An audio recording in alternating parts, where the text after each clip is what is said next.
Mark Thompson's truck broke down at a dusty rest stop with just $23 in his wallet and his 7-year-old daughter Sophie to feed. As he cooked a simple meal on a picnic table, he had no idea the lonely woman watching from the luxury RV was a billionaire about to change their lives forever. Before watching full story, comment below from where you watching. Also like and subscribe for more stories. The old pickup truck wheezed to a stop at the dusty rest area along Highway 95. Steam rose from under the hood, and Mark Thompson sighed as he turned off the engine. He looked at his 7-year-old daughter Sophie in the rearview mirror. She was sleeping peacefully, clutching her worn stuffed elephant. Mark checked his phone. No signal. Of course. They were driving from Phoenix to Seattle, where Mark had finally found a job after being unemployed for 6 months. The truck had cost him $300, all he could afford, and he'd known it might not make the whole trip. But what choice did he have? His savings were gone, his credit cards were maxed out, and Sophie needed stability. The job in Seattle paid well, and his sister had offered them her couch until they could find an apartment. "Daddy?" Sophie's sleepy voice came from the back seat. "Are we there yet?" "Not yet, princess. The truck needs a little rest. Are you hungry?" Sophie nodded, rubbing her eyes. Mark looked at his wallet. $23. That had to last them until Seattle. He helped Sophie out of the truck and they walked to the picnic area. There were only 2 other vehicles in the rest stop, a small car with a family eating sandwiches and a massive luxurious RV parked in the corner. Mark had packed a small cooler with peanut butter sandwiches, apples and juice boxes. It wasn't much, but it was what they had. "Can we have a picnic, Daddy?" Sophie asked, brightening up. "Absolutely. Best picnic ever." Mark spread out an old blanket on the concrete picnic table and unpacked their simple meal. Sophie chatted happily about the clouds that looked like animals and the birds she could hear singing. "This sandwich is delicious, Daddy," she said, even though Mark knew the bread was a little stale. "I'm glad you like it, sweetheart." As they ate, Mark noticed movement from the big RV. A woman emerged, probably in her 50s, wearing expensive clothes but looking tired and sad. She had graying hair pulled back in a neat bun and moved slowly, like she was carrying a heavy weight. The woman looked around the rest area, her gaze lingering on Mark and Sophie having their humble picnic. Then she went back inside the RV. "Daddy, why does that lady look so sad?" Sophie asked. Mark glanced toward the RV. "I don't know, princess. Maybe she's just tired from traveling. Can we invite her to our picnic? Grandma always said sharing makes food taste better." Mark's heart ached. Sophie was always thinking of others just like her mother had been. Mark's wife Sarah had died in a car accident 2 years ago, and since then, it had been just him and Sophie against the world. "That's a nice idea, sweetheart, but she probably has her own food." Sophie nodded but kept looking toward the RV with concern. After they finished eating, Mark tried to start the truck. The engine turned over but died immediately. He tried again. Nothing. "Come on," he muttered, trying not to panic in front of Sophie. "Is the truck sick, Daddy?" "A little bit. But don't worry, I'll fix it." Mark popped the hood and looked at the engine, though he knew very little about car repair. The radiator was definitely overheated and there seemed to be a leak. Even if he could get it running, he wasn't sure it would make it to Seattle. He was standing there, feeling helpless, when he heard a gentle voice behind him.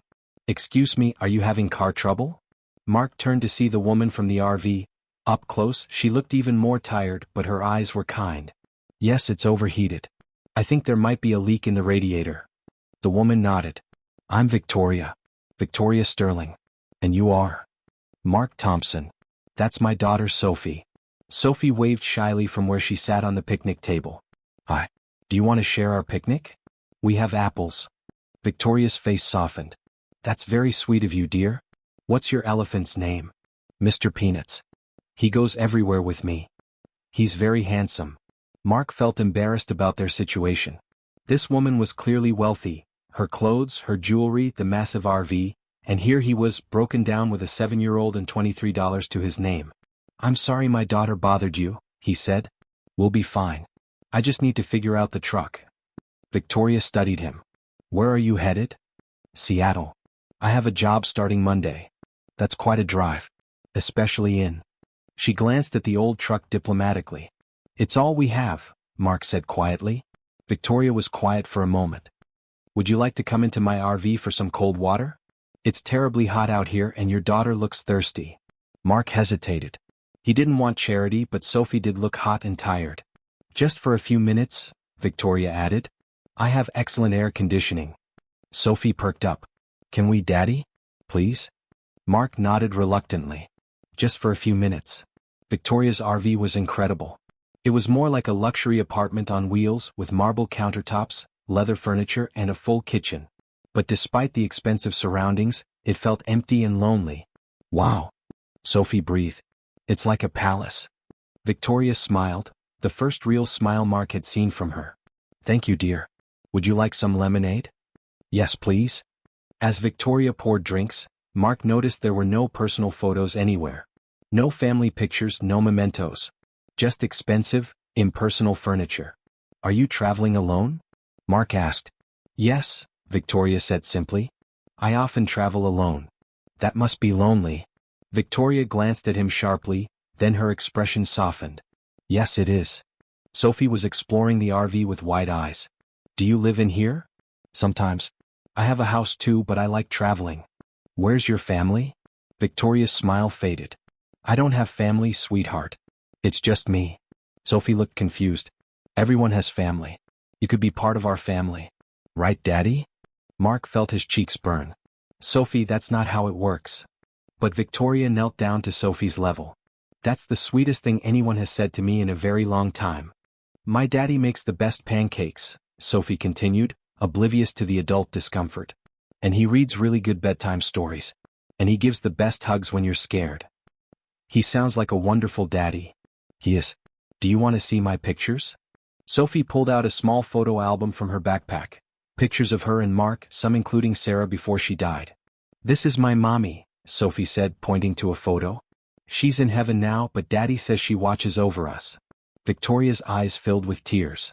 She's beautiful just like you. Daddy says I have her smile. Do you think so? I do, Victoria whispered. Mark watched this interaction with growing emotion. This wealthy woman seemed genuinely moved by his daughter's innocence and openness. Sophie, we should probably go check on the truck, Mark said gently. Actually, Victoria said, standing up, I have an idea. What if I call my mechanic? He could come look at your truck. I can't afford a mechanic, Mark said honestly. What if I paid for it? Mark stiffened. I don't take charity. It's not charity. It's... Victoria struggled for words. It's been a long time since I've had pleasant company. Your daughter has brightened my entire day. Please let me help. Mark wanted to refuse, but he thought about the job waiting in Seattle, about Sophie's need for stability. I'll pay you back, he said finally. No need. Really? Victoria made a phone call, and within an hour, a tow truck arrived with a mechanic. While they worked on the truck, Victoria, Mark, and Sophie sat in the air-conditioned RV. What do you do for work? Mark asked. Victoria hesitated. I own some businesses. What kind of businesses? Various kinds. Hotels, restaurants, some tech companies. Mark didn't realize he was talking to Victoria Sterling, CEO of Sterling Enterprises, one of the largest hospitality companies in the world. She was worth over $2 billion. That sounds interesting, Mark said. It is, but it's also lonely. I spend most of my time in boardrooms and hotels. I haven't had a real conversation in months. What about friends? Family? Victoria's expression grew sad. I was married once. Richard. We never had children, we were both too focused on business. When he died 5 years ago, I realized I had built an empire but not a life. I'm sorry. I have everything money can buy, but I don't have what you have. What do I have? I'm unemployed, driving a broken truck with $23 to my name. Victoria looked at Sophie, who was coloring in a book Victoria had given her. You have love. Real, pure, unconditional love. Do you know how rare that is? Mark followed her gaze to his daughter. She's everything to me. It shows. She's confident, happy, kind. You're doing something very right. The mechanic came to the door. Good news and bad news. The good news is I can fix it. The bad news is it needs a new radiator, some hoses and an oil change. It'll be about $600. Mark's heart sank. I don't have $600. I do, Victoria said immediately. I can't let you. Yes, you can. Please. Mark looked at Sophie, who was watching him with trusting eyes. She believed her daddy could fix anything, solve any problem. I'll pay you back, he said again. Mark, can I ask you something? Sure. When you get to Seattle, will you have enough money for an apartment? Food. Childcare while you work? Mark was quiet. The truth was, he had no idea how they were going to manage until his first paycheck. "I have another idea," Victoria said carefully. "What if you and Sophie stayed with me for a while? I have a large house in Seattle. You could save money, get established, and Sophie could have her own room." Mark stared at her. "Why would you do that?" Victoria looked at Sophie again. "Because in the past 3 hours your daughter has reminded me what joy looks like. Because you've shown me what real success looks like. And because..." Her voice broke slightly. "Because I've been alone for so long, I'd forgotten what it felt like to be around a family. Victoria, you don't know us. We could be anyone. I'm a good judge of character. I built a business empire by reading people. And I can see that you're a good man raising a wonderful daughter." Sophie looked up from her coloring. "Are you going to come live with us, Miss Victoria?" "I'd like to if your daddy says it's okay." Sophie clapped her hands. "Yes. We can be a family." Mark felt overwhelmed. "Victoria, this is incredibly generous, but nothing. I need this as much as you do. Maybe more." The mechanic had finished the repairs. The truck was running smoothly for the first time since Mark had bought it. "So," Victoria said, "what do you say? Seattle together?" Mark looked at his daughter's hopeful face, thought about the uncertainties waiting in Seattle, and made a decision that would change all their lives. "Okay," he said. "But this is temporary until I can get on my feet." Victoria smiled. "Of course, temporary." But as they prepared to leave the rest stop, Mark and Sophie in the repaired truck, Victoria following in her RV, all three of them hoped it might be something more permanent. Victoria's house in Seattle was nothing like Mark had expected. Yes, it was huge and expensive, but Victoria had made it warm and welcoming. She'd converted one of the guest rooms into a perfect little girl's room for Sophie, complete with a reading nook and art supplies. Mark's new job was going well. He was working as a project manager for a construction company, and his boss had already mentioned possible promotions. But the best part was watching Victoria bloom in their presence. The lonely, sad woman from the rest stop had been replaced by someone who laughed daily, played board games after dinner, and read bedtime stories to Sophie when Mark worked late. "Daddy," Sophie said one evening as Mark tucked her into bed, "is Miss Victoria going to stay with us forever?" "I don't know, sweetheart." "Why?" "Because she's not sad anymore. And she makes really good pancakes too." Mark laughed. "She does make good pancakes. And she loves us. I can tell." Mark's heart skipped. "What makes you say that?" "The way she looks at us. Like we're the best thing ever. That's how Mommy used to look at us." That night, Mark found Victoria in the kitchen, preparing lunches for the next day, a routine she'd taken over without being asked. "Thank you," he said. "For everything." "Thank you," she replied. "I haven't been this happy in years." "Victoria, can I ask you something?" "Anything." "Why, yes. You could help anyone. You could have any life you want." Victoria set down the sandwich she was making. "Do you remember what Sophie said at the rest stop? About everyone having family?" Mark nodded. "I thought she was wrong. I thought some people like me were meant to be alone. But then I realized she wasn't wrong, she was making me an offer." "What do you mean?" "She offered to let me be part of your family.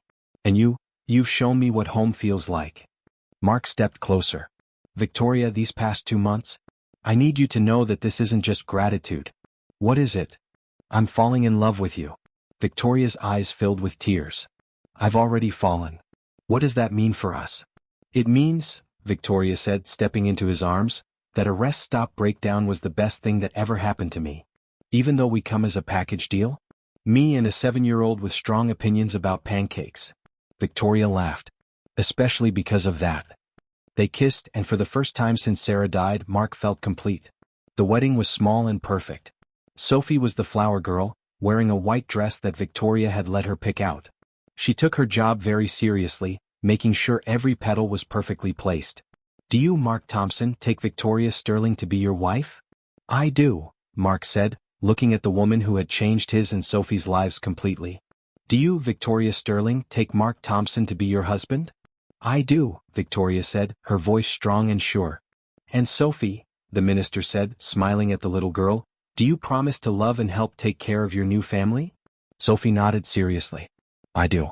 And I promise to share my toys and help with pancakes." Everyone laughed. After the ceremony, as they celebrated in Victoria's garden, Mark pulled his new wife aside. "Any regrets about marrying a guy you met at a rest stop?" Victoria smiled. "None. best rest stop of my life. Sophie wants to know if she can call you Mom." Victoria's eyes filled with happy tears. "Really? Really? She says you've been her mom in every way that matters for months. I'd be honored." They watched Sophie playing with the neighborhood children Victoria had invited. She was confident, happy, surrounded by love. "I have something to tell you," Victoria said. "What?" "I've been thinking about the foundation we talked about. The one to help single parents in crisis." Mark smiled. They had discussed using some of Victoria's wealth to help families like his had been, people who just needed a chance to get back on their feet. "I want to name it the Sophie Foundation," Victoria continued, "because she's the one who taught me that family isn't about blood or money. It's about choice.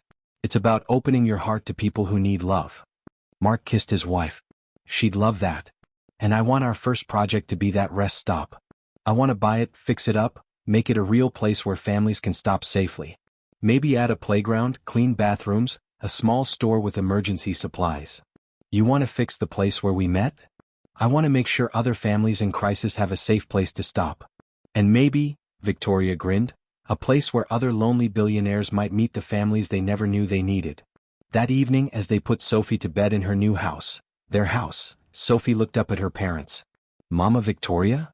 "Yes, sweetheart. I'm glad our truck broke down." Victoria laughed. "Me too, baby girl. Me too."